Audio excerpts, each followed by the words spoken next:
Tamil Nadu 24 news செய்திகள் வாசிப்பது கீதா.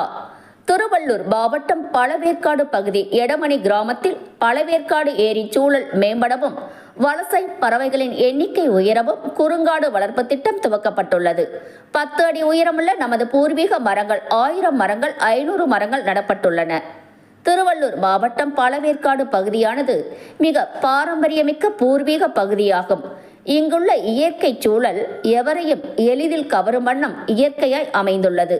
மாறிவரும் பருவகாலம், பெருகி வரும் திடீர் பெருமழை, குறைந்து வரும் மண்வளம், பறவை மற்றும் மீன் இனங்கள் ஆகியவை சுற்றுச்சூழல் மாறுபாட்டின் வெளிப்பாடுகளாக இருப்பினும், இந்த சுற்றுச்சூழலுக்கு ஏற்ற முறையில் உள்ளூரில் என்ன செய்ய முடியும் என்கிற வகையில் நீர்நிலை வளங்களை மேம்படுத்துவது, தக்க வைத்துக் கொள்வது, நாளைய சந்ததிக்கு நம்மால் இந்த பூவுலகை வாழ தகுந்த வகையில் கொடுக்க வேண்டிய கடமை என்ற வகையில் பழவேற்காடு பகுதியில் உள்ள எடமணி கிராமத்தில் சுற்றுச்சூழல் மற்றும் வாழ்வாதாரம் மேம்படும் வகையில் பழவேற்காடு ஏரி சூழல் மேம்பாடு திட்டம் துவங்கப்பட்டுள்ளது.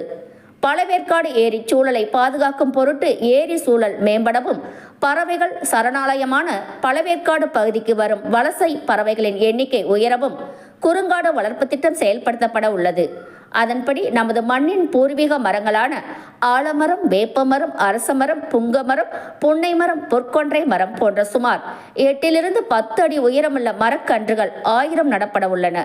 அதன் முதல் கட்டமாக 500 மரங்கள் இன்று எடமணி கிராம மக்களின் முன்னெடுப்போடு கிராம நிர்வாகிகள் முன்னிலையில் எர்த் வாட்ச் இன்ஸ்டிடியூட், மிட்சுபிஷி மற்றும் பிளான் தொண்டு நிறுவனங்கள் சார்பாக பிளான் தொண்டு நிறுவனத்தின் அறங்காவலர் முனைவர் இரா ஜான் சுரேஷ் தலைமையில் முதற்கட்டமாக 500 மரங்கள் நடப்பட்டன.